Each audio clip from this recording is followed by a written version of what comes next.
A warmly welcome to all to this press conference. My name is Thomas Händel. I'm the co-speaker of the German delegation of Die Linke, and I'm a former trade unionist and now in Parliament, the first time in the Parliament, and one of the contact persons to the Forum Social Europe. We hold this press conference on the occasion of a seminar that the GUE NGL group convenes this afternoon and Friday morning with participants of the Forum Social Europe. Amongst other topics, that seminar will focus on the situation of the labor movement in Central and Eastern Europe and struggles of the trade unions elsewhere in Europe. Some few words about the Forum Social Europe. It is an European network of trade unions committed to building an alternative, a social Europe. It was founded in 1969 on the initiative of Horst Schmidhenner from IG Metall and trade unionists from GGL Italy, CCOO Spain, French trade unionists, and the Euro Marches movement against unemployment and precarious work. The Forum Social Europe is strongly opposing the neoliberal policy of austerity and structural reforms. It also criticizes the social partnership approach still prevailing in a number of trade unions and their involvement in national pacts of competitiveness. The Forum Social Europe wants to contribute to broad alliances of trade unions, social movements, and the political left in order to defend and renew the welfare state and establish a new sustainable development model based on economic democracy. Meanwhile, the FSE involves trade unionists from a wide range of countries in Europe, not only from inside the European Union. Since 2001, our group organized conferences and seminars with the Forum Social Europe twice a year. For our group, it is very important and enriching to have such regular exchanges with trade union activists across Europe. At this meeting, we will hear some first-hand reports on labor disputes, amongst them on the conflict at the Legoland amusement park in Günzburg, Germany. We are very glad to have Tim Lobecki here, the regional representative of a German trade union, NGG, from Bavaria, which covers the food, beverage and catering sector, and also a colleague from the Legoland Fun Park in Günzburg, who will still remain anonymous. They will give you a first-hand account of what is going on.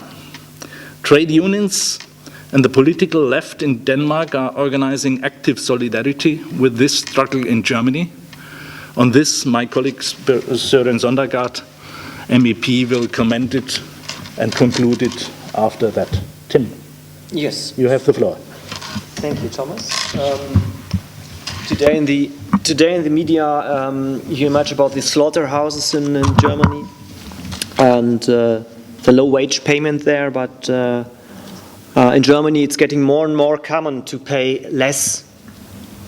And there are several companies from Germany, for example, the automotive industry, who goes outside Germany to pay less salary, but in the other way, there are many companies, like the Merlin Entertainments Group, which has companies inside Germany and also do not care about the rights of the employees. The politic in Germany, the government in Germany does not take responsibility and does not act. There is no decision about a minimum wage in Germany. The concrete situation at Legoland, the leisure park Legoland in Günzburg, Bavaria, they're open about 1,100 people. Most are seasonal workers. Many have part-time contracts or mini jobs. Only 220 employees are throughout the year in Legoland. Legoland is a low-wage country. There is no collective wage agreement. The starting salary for seasonal workers just 8 euros gross. Many of these workers have to get support from the state, get social assistance. And on the other hand, a day ticket for Legoland costs about 35 euros for a child and 39 euros for an adult. And an overnight stay for 2 adults and 2 children from today to tomorrow would be cost 311 euros. So the Merlin Entertainment Group, which is a British entertainment group and is the owner of Legoland, they participate. They have actual in the year 2012 and return on sales about 24%. Return on sales on 24%. That's great. That's brilliant. The automotive industry has about 10 or 12%. And our colleagues, our members from Legoland, our trade union members want collective agreement, and the objective significant increase of the wages. And the park management in Günzburg, the park management of Legoland, have categorically rejected all negotiations until now. We want a collective wage agreement. The park management says no, we want. That's interesting, perhaps, because in Denmark, for example, it should be common that everyone has a general agreement. In Germany, it is not anymore. And then the park management made another thing. After the first warning strike in October 2010 with our trade union members, the park management had made 3 dismissals within a short period of time against the chairman of the Works Council. The wave of dismissals started shortly after the warning strike in autumn last year, and the labor court negotiation has taken place. Yesterday was one negotiation, and on the 2nd of May was the next one. So Legoland in Günzburg has a problem with trade unions, and Legoland in Günzburg has problem with works councils that consistently represents the interest of employees. That's for us interesting because 13% of the Merlin Group, the owner of Legoland, the owner of the 13% is the Kirkby. It's a Kirkby Trust, and Kirkby is a Danish family trust that owns Lego. So the the Kirkby family, the family Christiansen, wrote on the Kirkby homepage, and now it's a core, social responsibility. Kirkby wants to act as a responsible investor with a high ethical standard. Acting on this basis, we will act as a good member of society. We said, well, do this, act, and we wrote a letter to the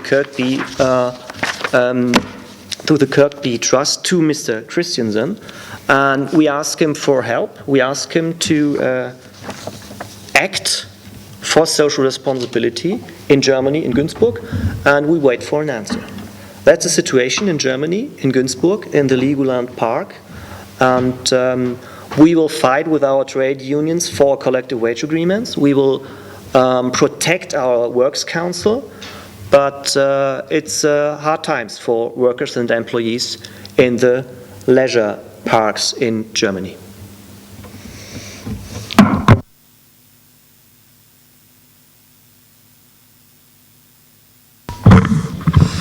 So now this is my personal story. I'm in kind of a leading position at Legoland Deutschland, and I'm responsible for about 30 employees. First of all, I love to work there, as we almost all do so. But when I get my monthly payment, then I'm getting sad. Sometimes it feels like going to work just to have the possibility to finance this going to work.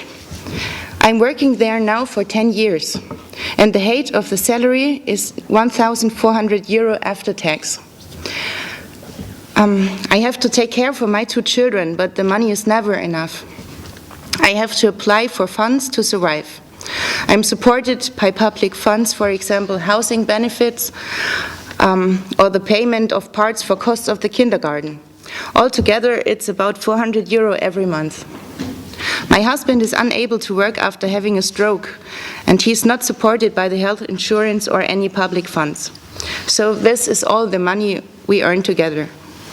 But we never scratch along.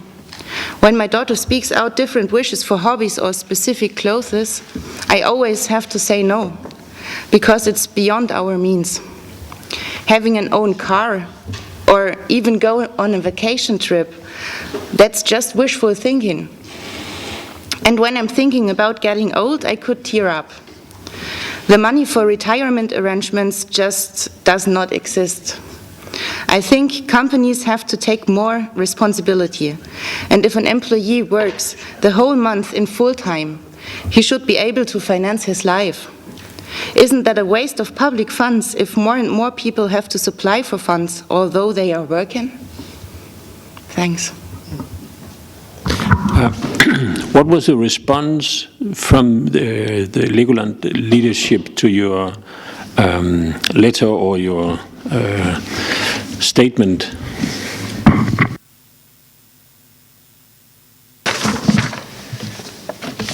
We wrote the letter on the 11th of February this year, and on 12th, the day after, on 12th of February, we became a short reaction.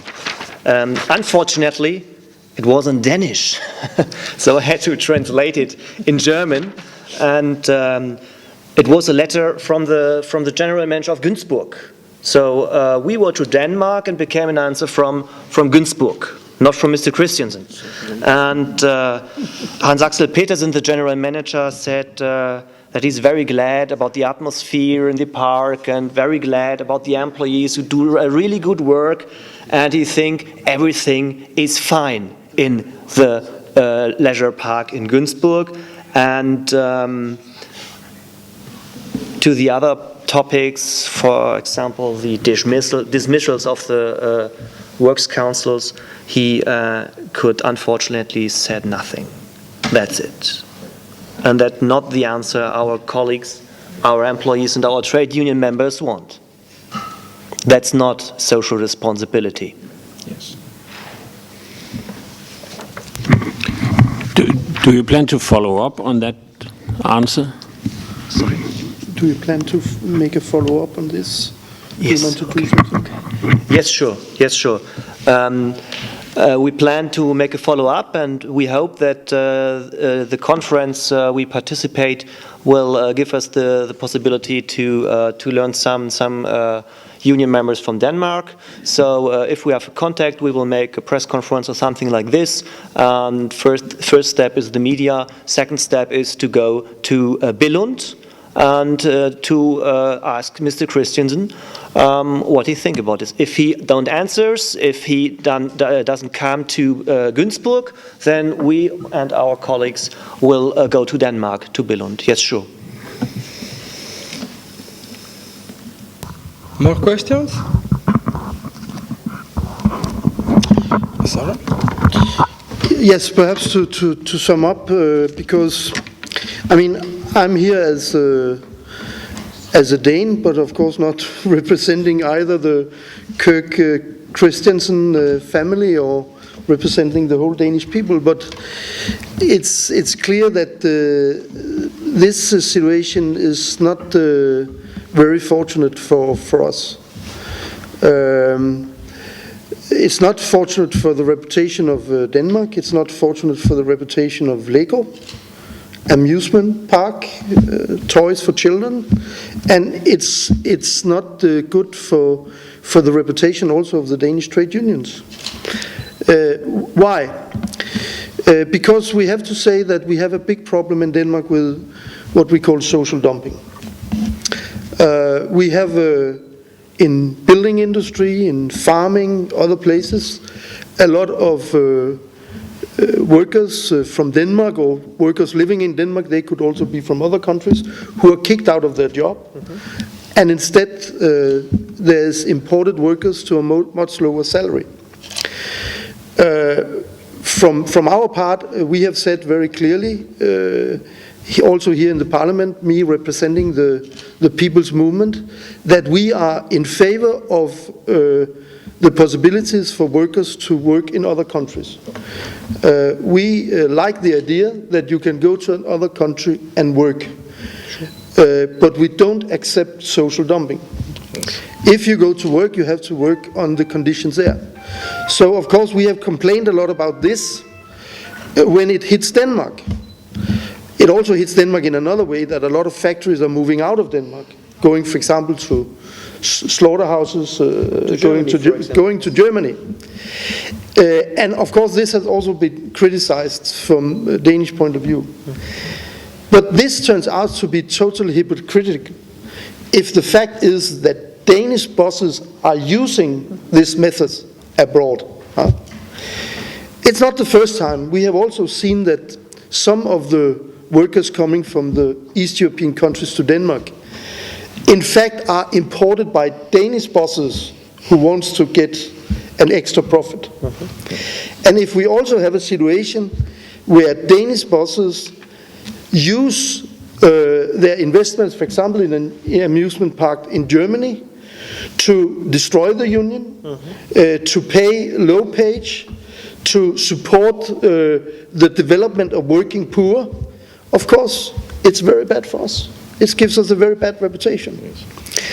And therefore, first of all, I want to appeal directly to Kjeld Kirk Christiansen. Appeal directly to him as the leader of the firm and as a main investor in the amusement park. 31% in the amusement park in Germany, to take a contact to the union and the workers there and try to settle this out. That's his social responsibility. And if that's not has happened, then the responsibility is on the Danish trade unions. Because then there has to be a clear signal from the Danish trade unions that we do not accept social dumping in Denmark, but we do not either support social dumping when it is in Germany and when it's our co-workers in Germany hit by this. We hope that this dispute can be settled. We appeal very much to Kjeld Kirk Christiansen.